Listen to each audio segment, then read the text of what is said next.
23절로 29절 교독으로 그렇게 보겠습니다.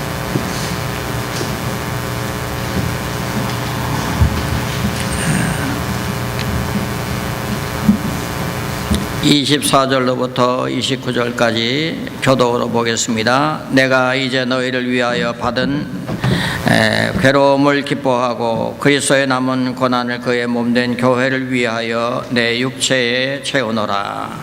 내가 교회의 육체에 고난하니 너희를 위하여 내게 주신 이 비밀은 만세와 만대로부터 오므로 감추었던 것인데 이제는 그의 성도들에게 나타났고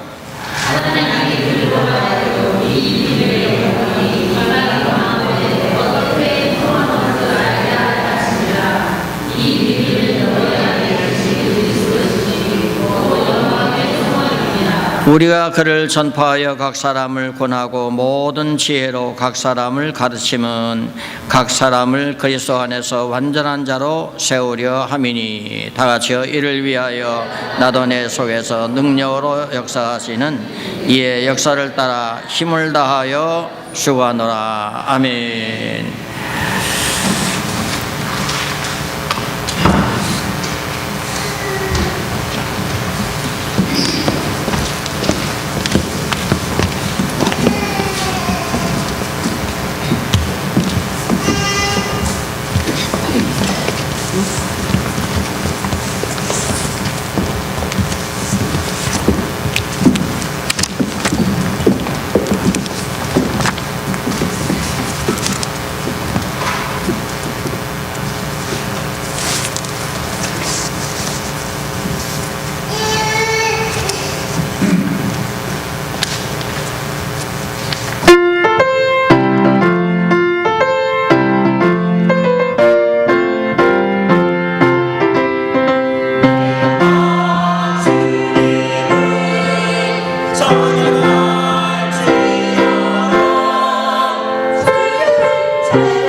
번 더 기도하겠습니다. 자비하신 우리 아버지 하나님, 우리 성가대 찬양을 통하여 영광을 받으시옵시고 이 찬양이 울려 퍼지는 곳마다 흑암의 세력은 물러가게 하시고 성령의 강하고 뜨거운 역사가 일어나는 은혜가 있게 도와주시기를 간절히 바라옵고 원합니다.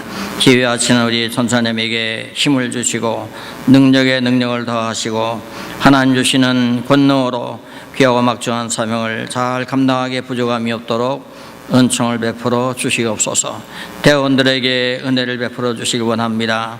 찬양 연습할 때마다 기쁨이 충만케 하시고 가사와 같은 은혜를 누리며 간증하는 축복이 있게 하여 주시옵소서. 오늘도 귀한 말씀 우리가 나눌 때에 성령께서 우리의 심령 가운데 자정하사 주의 말씀을 깨닫고 이해하며 말씀대로 살아가는 놀라운 역사가 있도록 복을 내리워 주시옵소서. 예수님의 이름으로 기도하옵나이다. 아멘. 우리가 한 달 정도 늦었습니다마는 그 다음 주일 날에는 우리가 교회적으로 집사회를 새롭게 구성하고 교회 일꾼을 세우는 그런 일을 앞두고 교회 일꾼에 대한 말씀을 생각하는 것이 필요하다 생각이 들어서 두 번째 같은 본문의 말씀을 가지고 교회 일꾼 그런 제목으로 말씀을 생각하려고 하는 것입니다.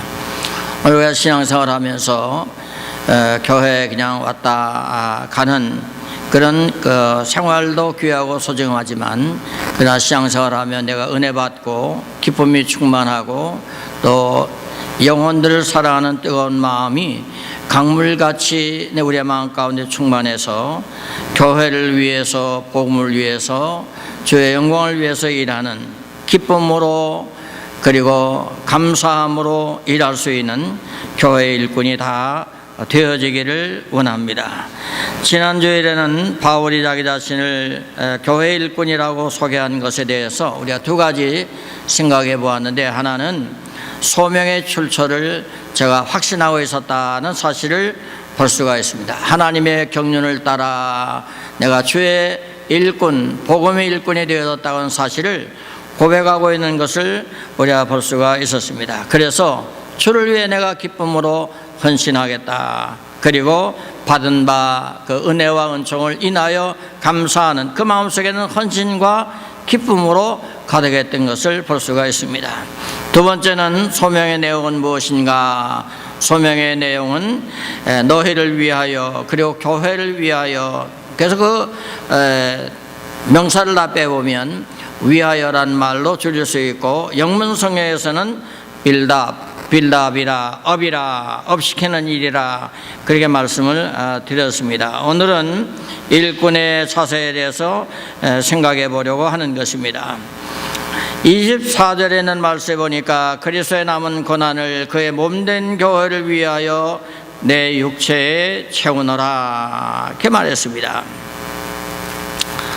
우리 이렇게 물질주의 시대에 살아가는 오늘 우리에게는 좀 이해하기가 어려운 그런 말씀이라고 생각할 수가 있습니다. 어떻게 교회를 위해서 내 육체에 그리스도 예수의 남은 고난을 채울 수가 있을까? 그렇게 생각되어지지만은 그러나 복음으로 충만한 바울은 능히도 그렇게 고백할 수가 있었습니다. 바울은 교회를 위하여 헌신적 희생을 각오하면서 또 이를 온 교회 앞에 선언하고 있는 것을 우리가 볼 수가 있는데, 우리도 그렇게 했으면 좋겠다 그런 생각이 듭니다. 우리가 주로부터 받은 은혜가 너무나 많기 때문에 받은 바 은혜를 인하여 감사하고 그래서 헌신하고 싶은 뜨거운 마음이 강같이 우리의 마음 가운데 흘러넘쳐서 온 교회 앞에 하나님 앞에 우리가 헌신적인 희생을 선언할 수 있는 오늘 우리가 되어지기를 원합니다. 바울의 와 같은 그런 중심을 더 확실하게 분명하게 알 수 있는 곳이 있는데, 빌립보서 1장 20절로 21절 이하의 내용에 보니까 나의 간절한 기대와 소망을 따라 아무 일에든지 부끄러워하지 아니하고 지금도 전과 같이 온전히 담대하여 살든지 죽든지 내 몸에서 그리스도가 존귀히 되게 하려 하나니 이는 내가 사는 것이 그리스도니 죽는 것도 유익함이라. 그 말했어요. 죽는 것도 유익하다. 복음을 위하여, 그리스도 예수를 위하여 받은 바 내 은혜를 인하여 너무나 감사하기 때문에 주를 위하여, 그 복음을 위하여 죽는 것도 유익함이라. 죽는 것도 유익함이라. 저는 그렇게 생각해요. 우리가 신앙생활하면서 은혜받고 위로받습니다. 초년에는 은혜받고 위로받고 그리고 비전과 소망을 갖습니다. 그래서 믿음이 자라고 성숙하게 되어지면 받은 바 은혜로 인하여 이제는 돌려드리는 헌신입니다. 하나님께 돌려드리고 이 복음이 없는 이들을 불쌍히 여기는 심령으로 복음을 전파하는 전도자가 되어지는데, 그 성숙한 신앙의 최후는 뭐냐? 성숙한 신앙인의 최후는 행복하고 부유하고 기도 응답받고 만사형통하고 세상에서 부귀와 영화를 누리는 게 아니에요. 성숙한 신앙인의 마지막 골은 어디냐? 마지막 골은 갈보리 십자가인 줄로 믿습니다. 주의 영광을 위하여, 뭇백성들을 위하여, 온 세계를 위하여, 만민을 위하여 기꺼이 내 한 놈을 던지는 것입니다. 십자가에 못 박는 것입니다. 내가 죽는 것입니다. 그 까닭은 그 후에 죽음을 통하여 부활의 영광이 있기 때문에 기꺼이 십자가에 가는 것입니다. 달릴 수가 있고 죽을 수가 있는 것입니다. 그 참 기독인의 아름다운 삶인 것입니다. 바울이 그렇게 살았습니다. 바울의 일꾼된 자세는 주를 위해서 죽는 것이라 그렇게 생각했어요. 바울을 일꾼이라고 이렇게 말하고 있는데, 제가 가만히 생각해 보니까 일꾼보다는 더 강조해서 꾼이 더 나을 것 같아요. 일군이 아니고 일꾼이다. 그것이 우리가 한국말로는 의미상 걸맞는 말이다 그런 생각을 합니다. 꾼이란 말은 원래 단어 끝에 붙이는 전미사로서 어떤 일을 전문적으로 잘하는 사람, 어떤 일을 전문적으로 잘하는 사람, 혹은 어떤 일을 잘하는 사람에 붙여지는 그런 의미 있는 것을 볼 수가 있습니다. 그래, 꾼이다, 일꾼이다, 일꾼이다, 이 일의 전문가다 이 말이에요. 바울은 그 이름처럼 선교하는데, 영혼을 살리는데, 교회를 세우는데, 복음을 위하여 정말로 전문가적인 그런 역할을 잘 감당했던 것을 볼 수가 있어요. 그런 일꾼이 많으면 얼마나 좋을까? 그런 일꾼이 많으면 얼마나 좋을까? 복음을 위하여 일할 수 있는 그런 일꾼이 많으면 얼마나 좋을까? 그런 생각을 해보는 것입니다. 그런데 그런 일꾼이 아니고, 일하는 일꾼이 아니라 말의 전문가인 말꾼이 되거나 회방꾼이 되어지면 문제가 되어지고 교회에 덕이 되지 아니하고 자신에게도 유익이 되지 아니하고 하나님께도 영광이 되어지지 못하고 있는 것입니다. 교회에 일하는 일꾼이거나 일꾼이 많은 것은 하나님의 축복이라 그런 생각을 합니다. 하나님이 보내주셔서, 하나님이 붙여주셔서, 하나님이 배후의 역사하시기 때문에 일꾼을 많이 보내주심으로 힘 있는 교회, 영향력을 끼치는 교회, 그리고 나눌 수 있는 교회, 섬길 수 있는 교회가 되어지는 줄로 믿습니다. 큰 교회는 사람이 많은 교회가 아니에요. 일꾼이 많은 교회예요. 큰 교회는 영향력을 끼칠 수 있는 교회예요. 시대적인 요구에 따라 힘있게 봉사하고 섬길 수 있는 교회라고 말할 수 있습니다. 그게 큰 교회예요. 사람 많은 걸 부러워한 게 아니라 일꾼 많은 것, 헌신하고 봉사할 수 있는 힘 있는 교회, 그런 교회를 오늘 우리가 사모하고 오늘 우리가 그리워하고 기도 제목으로 삼아야 될 줄로 믿습니다. 바울은 복음을 전하는데 일꾼이었습니다. 일꾼이었습니다. 바울이 이와 같이 일의 전문가가 될 수 있었던 것은 먼저는 하나님 은혜라 이렇게 말할 수 있지요. 그리고 바울의 사역의 뒤안길을 우리가 잘 살펴보게 되어지면 그가 이와 같은 일꾼이 될 수 있었던 배후에는 또 다른 이유가 있었는데, 그의 특별한 사역을 위해서 생사고락을 같이 했던 동력자가 있었습니다. 헌신자가 있었습니다. 협력자가 있었습니다. 바울의 심정과 같이 온 마음과 정성을 다하여 내 생명을 다하여 바울을 돕겠다고 하는 그런 뜨거운 협력자가 있었어요. 그래서 그 길을 갔어요. 고난의 길, 역경의 길, 외롭고 고독한 길, 그 길을 기꺼이 기쁨으로 달려가게 되어진 것을 볼 수가 있습니다.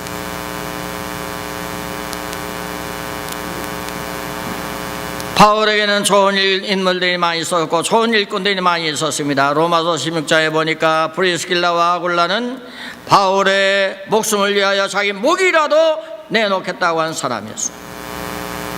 바울이 외롭고 고난에 처했을 때 묵묵히 통행해 주었던 아리스타고와 같은 그 인물이 있었고, 옥중에까지 함께 동행했던 동역자 실라가 있었습니다. 그리고 바울의 연약한 건강을 돌아보기 위해 항상 그의 뒤를 그림자처럼 따라다녔던 의사 누가가 있었어요. 바울이 되도록 그를 존경하고 섬겨주었던 바나바와 같은 동역자가 있었습니다. 갱그리아 교회의 일꾼으로서 바울의 소용되어지는 물질과 생활을 신실하게 도와주고 그리고 헌신했던 대외 자매가 있었던 것을 볼 수가 있습니다. 뿐만 아니라 아시아에서 처음으로 전도한 에베네도, 많이 수고한 마리아, 바울과 함께 감옥에 갇혀 함께 고난을 나누었던 안드로니고와 유니아, 또 암볼리아, 그리스도 안에서 동역자된 우르바노와 사랑하는 스다고라는 사람은 여러분 잘 모르실 거예요. 로마서 16장 9절에 나와요. 사랑하는 스다고. 바울만 아는 사람이었어요. 시대가 모르게, 동네 사람이 모르게, 아무도 모르게 바울을 적극적으로 도왔던 사람이었어요. 그런 사람이 있었어요. 그리스도 안에서 인정받은 아벨레라고 하는 사람, 친척이 되어진 헤로디온, 주 안에 수고한 드로베나와 드로보사, 너무나 많이 있었어요. 돕는 자가 너무 많았어요. 루포와 루포의 어머니, 그 어머니와 다름없는 루포의 어머니, 그를 잘 도왔던 사람이었습니다. 바울을 위해 헌신하고 협력하며 자기의 목숨기라까지라도 내놓은 귀한 헌신자들이었어요. 일꾼이었습니다. 그런 사람들이 있었어요. 그래서 바울이 갈 수 없었던 길을 가게 되어졌고 할 수 없었던 일을 했습니다. 사람의 힘으로는 할 수 없는 것, 홀로는 감당할 수 없는 것, 연합으로 위대하고 놀라운 주의 역사를 감당하게 되어졌습니다. 그래서 오늘날과 같이 복음이 확장되어지고 오늘도 주의 이름을 우리가 노래하고 찬양하며 주의 복음을 사모하고 말씀을 통해 은혜받는 이런 환경과 여건이 되어진 줄로 믿습니다. 이 뒤에 함께는 그의 눈물과 수고가 있어요. 많은 동역자의 헌신이 있었어요.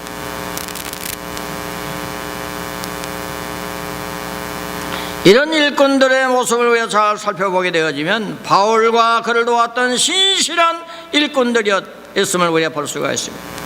바울도 신실한 사람이었어요. 그런데 그를 돕는 사람들도 신실한 종들이었다고 말할 수가 있습니다. 특별히 맡겨진 사역에 신실했습니다. 진실했어요. 신실한 말은 한자로 믿을 신, 그 다음에 열매 맺는다는 열매실, 그래서 믿음으로 열매를 맺는다. 저는 그렇게 해석을 해요. 신실한 사람이에요.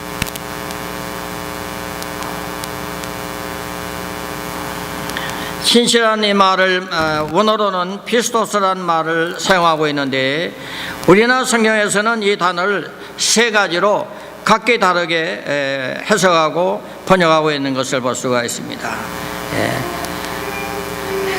진실이라는 이 말과 성실한 말, 그리고 충성이라는 세 가지 말로 번역하고 있습니다. 진실, 성실, 충성. 자기 자신에 대해서는 진실하고 이웃에 대해서는 성실하고 그리고 하나님께 대해서는 충성하는 그런 단어로 두루두루 사용되어진 단어예요. 그래서 신실한 말이에요.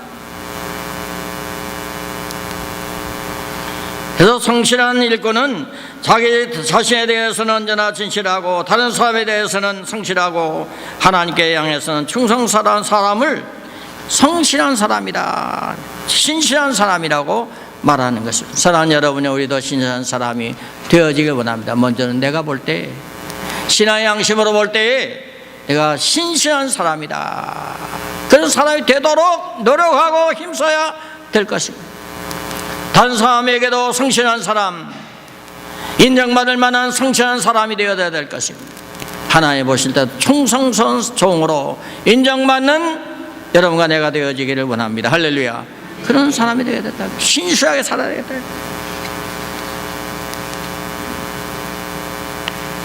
바울이 신실한 사람이었습니다. 에베소 교회 교인들이 그랬으면 신실한 사람이었습니다. 저 사람 통해갖고 내가 물질을 얻고 뿐만 아니라 부귀영화를 누리고 내 목적을 이루는 방편으로 삼겠다고는 그런 생각하는 게 아니에요. 순수하게 신실하게 복음을 위해서 협력하고 도왔던 사람이었습니다.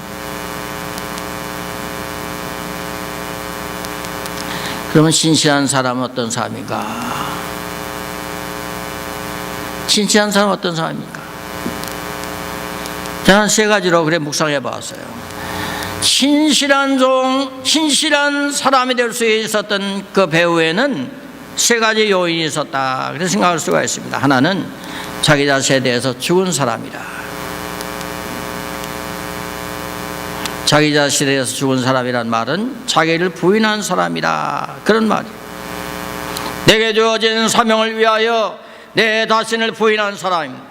내 생각과 내 뜻과 내 목표와 내 고정관념과 내 선입관과 내 모든 목표를 다 부인해버린, 자기에 대해서는 죽은 사람, 일에만 올인할 수가 있습니다.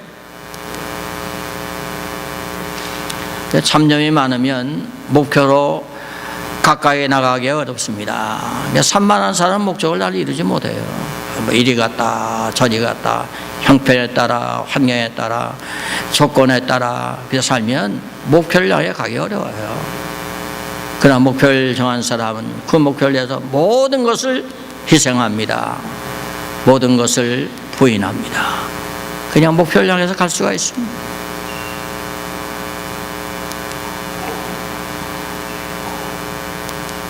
죽은 사람은 자기의 모든 것을 내려놓은 사람이라고 말할 수가 있습니다. 자기 거 다 내려놨습니다.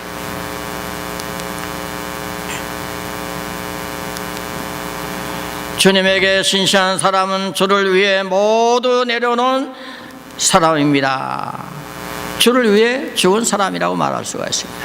그래서 주님이 말씀했습니다. 나를 따라오려거든 자기 자신을 부인하고, 나를 자신을 부인해야 돼요. 그래야 주 따라갈 수 있어요. 내 생각이 많고 내 취미가 많고 내 목적이 많고 내 뜻이 강하고 내 고정관념이 부인되어지지 아니야 주 따라가기 힘들어요. 어렵습니다. 고통스럽습니다. 기쁨이 없습니다. 바울은 자기 자신에 대해서 육에 대해서 죽은 사람이었습니다. 빌립보서 3장 8절에 보니까 또한 모든 것을 해로 여김은 내 주 그리스도 예수를 아는 지식이 가장 고상함을 인함이라. 내가 그를 위하여 모든 것을 잃어버리고, 여기 눈물 나는 대목이에요. 내가 그를 위하여 모든 것을 잃어버리고 배설물로 여김은 그리스도를 얻고 그 안에서 발견되려 함이니라. 내가 그를 위하여 모든 것을 잃어버리고, 우리는 그를 위해서, 주를 위해, 복음을 위해, 교회를 위해 얼마나 잃어버렸는가. 얼마나 잃어버렸어요. 우선 세상이 세속화되어져 가지고 교회를 위해서 잃어버리기보다는 교회가 나를 위해서 잃어버려 주기를 원할 때가 너무 많아요. 섬기기보다는 오히려 교회를 통해서 섬김받기를 원하는 그런 사람들이 너무나 많다. 세속화되어져.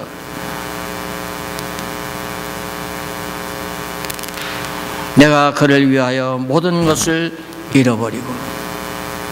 사랑하는 교회 여러분이, 우리도 주님 앞에 신실한 믿음의 사람이 되어져서 그를 위하여 모든 것을 잃어버릴 수 있는 믿음의 용장이 되어지기를 원합니다. 주를 위하여 내 시간을, 내 마음을, 내 달란트를 주를 위하여, 복음을 위하여, 내게 주어진 여건들을 주를 위하여 내가 배설물로 여길 수 있는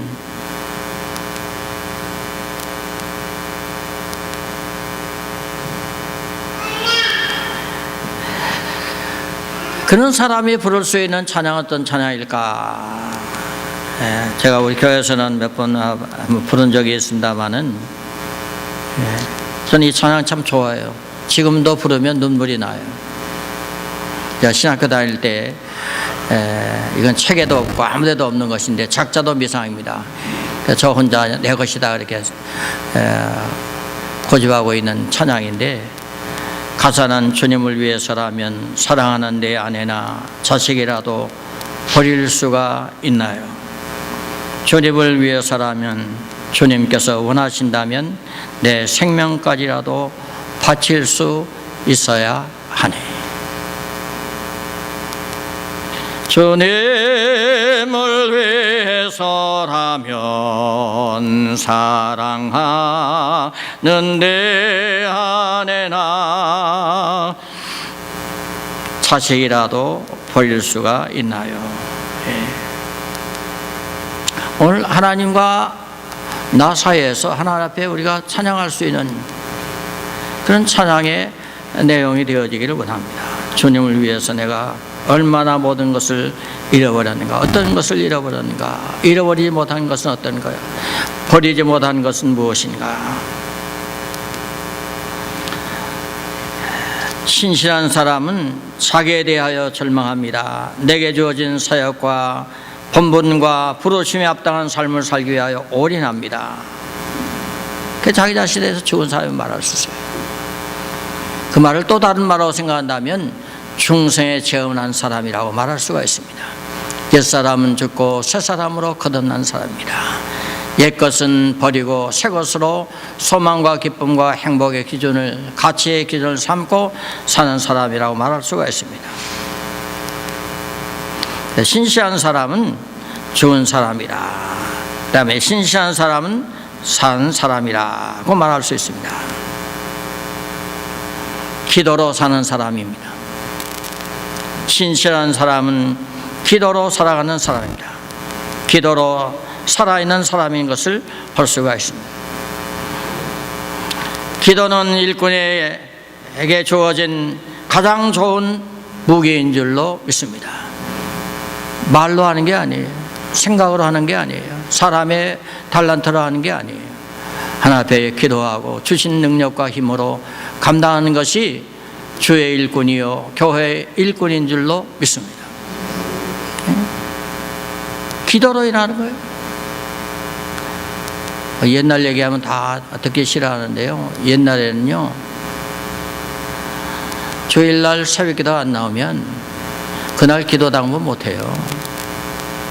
주일날 새벽기도 안 나오면 집사회도 참석 못해요. 집사회 아니죠, 재직해라 그랬지. 기도를 그렇게 소중히 여겼어요. 기도하면 내 영혼이 삽니다. 기도하면 기쁨이 충만합니다. 기도하면 감사가 충만합니다. 기도하면 하나님 능력이 임합니다. 그래서 원망하고 낙심하지 않습니다. 짜증내지 않습니다. 기쁨으로 감당할 수 있습니다. 내 마음속에 평강과 안위와 안식이 깨어지면 기도가 부족한 까닭이에요. 주를 위해 내가 기쁨으로 봉사하지 못한 까닭은 내가 기도에 충만하지 못하기 때문인 것입니다. 그래서 일꾼은, 주의 일꾼은, 교회 일꾼은 기도에 몰두해야 합니다. 주를 위해 일하는 일꾼들에게 마귀는 조금도 가만히 놔두지 않습니다. 헌신하지 못하도록, 일하지 못하도록, 봉사하지 못하도록 시험하고 올무를 놓고 게으르고 나태하게 하는 것을 볼 수가 있습니다. 그래서 기도해야 합니다. 무시로 기도해야 합니다. 그래야 효과적인 일을 할 수가 있는 것입니다. 지난 10월 5일 날 오전 7시 30분 워싱턴 한인교회에서 제8회 한미 조천 기도회가 있었습니다.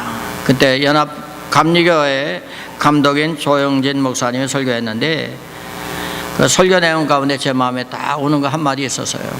그것이 기도하지 않았다면 최선을 다하지 않았다는 것이다. 기도하지 않고 일하는 건 최선을 다한 것이 아니다 이 말이에요. 왜 그렇습니까?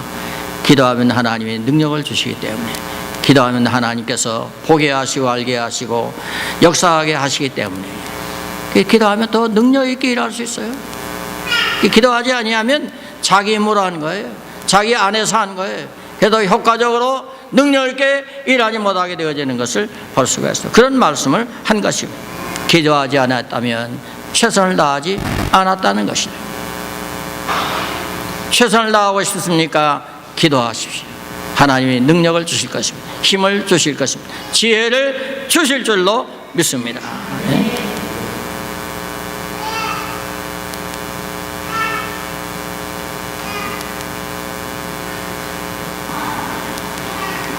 기도하는 사람은 육이 죽고 영이 살아납니다.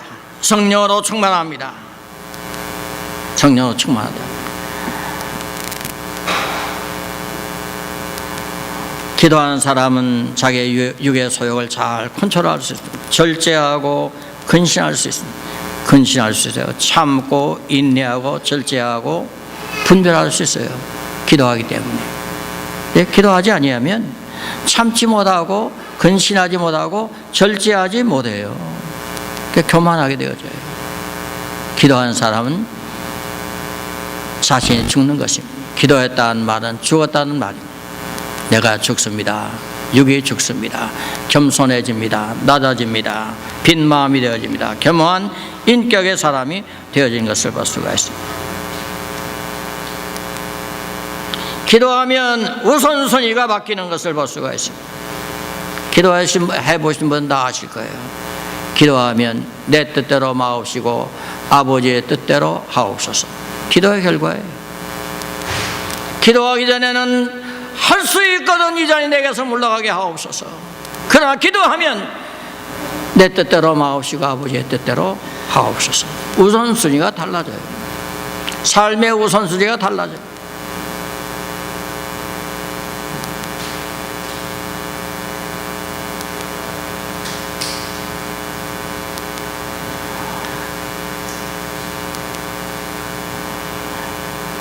어떤 사람은 이렇게 말했습니다. 역전의 능력은 기도하는 데 있다. 오늘 아무리 가는 길이 험하고 어렵고 낙심한 자 같고 실패한 자 같고 없는 자 같고 비천한 자 같고 버려진 자 같으나 얼마든지 역전의 기회는 있는데 언제? 기도하면 역전의 기적이 일어날 수 있다. 믿음이 있는 자는 기도하고 기도하는 자에게는 능력이 임한다. 그렇게 말했어요. 그것이 확 내 마음에 와 닿아야 돼. 우리 교회 그동안에 내가 기도하면서 저는 많은 체험을 했습니다. 뭐 주보에도 그렇게 나오잖아요. 오늘 한솔이하고 요셉이 안 나왔습니다만은 그 아이들이 두 번 나오니까 제가 눈물이 쏟아지도록 그게 감동이 됐더라고요. 왜냐하면 기도했거든요. 이놈들 꼭 나오게 달라고. 한솔이 전화 안 돼요. 요셉이도 전화 안 돼요. 잘 안 돼요. 근데 기도했거든요. 눈물로 기도했습니다. 오래도록 기도했습니다. 평일날 나와서 1시간 기도하면 허리가 휘어져요. 진짜. 백가죽이 아프고 허리가 휘어져요. 기도하는 거 쉽지 않아요. 애타는 마음으로 눈물로 기도했습니다. 나왔어요. 기도한 사람만 알아요. 아, 하나님 응답해 주셔서 보내주셨구나. 할렐루야. 기도하지 않는 사람 몰라요. 하나님 응답해 주시어도 축복해 주시어도 하나님의 은혜인 줄 알지 못합니다. 축복인 줄 알지 못해요. 기도하는 사람 안다.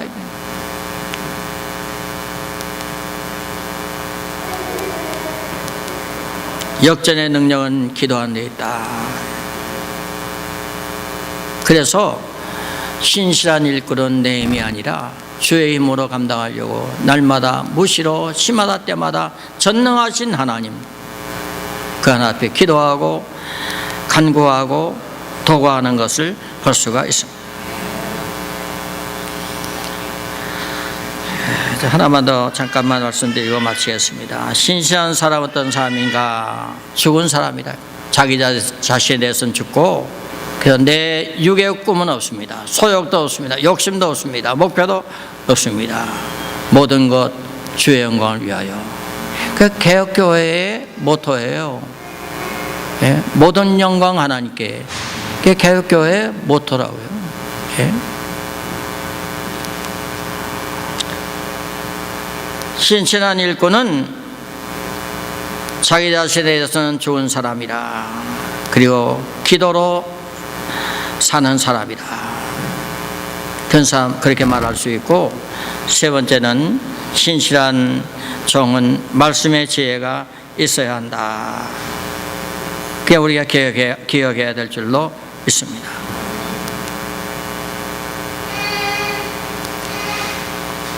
언젠가 다 말씀드렸습니다만, 리더는 리더가 되라. Leader은 리더는 리더, REDER, 리더가 되라. 성경 많이 봐야 돼요. 다른 책들도 많이 봐야 돼요. 예? 지식이 있어야 돼요. 지혜가 있어야 돼요. 지식이 있는 사람은 꼭 천재를 말하는 것은 아닙니다. 요새 천재를 말하기를 천하에 재수 없는 사람 이렇게 말한다고 하는데, 그런 천재를 말하는 게 아니에요. 미녀는 미련한 여자, 미남은 미련한 남자, 아편전쟁은 아내와 남편의 부부싸움, 아편전쟁, 그렇게 이제 이야기하지만은 그런 이야기를 하는 게 아니에요. 하나님의 말씀에 전문가가 되어야 돼요. 하나님의 말씀을 통하여 날마다 도전받고 내 자신을 돌아보고 거울과 같이 주의 말씀을 통하여 위로와 소망과 꿈을 가진 그런 일꾼일 때에 효과적인 일을 할 수 있게 되어지는 줄로 믿습니다. 이제 말씀을 이제 마치겠습니다. 교회 일꾼, 우리 교회도 그런 일꾼이 많아지기를 원합니다.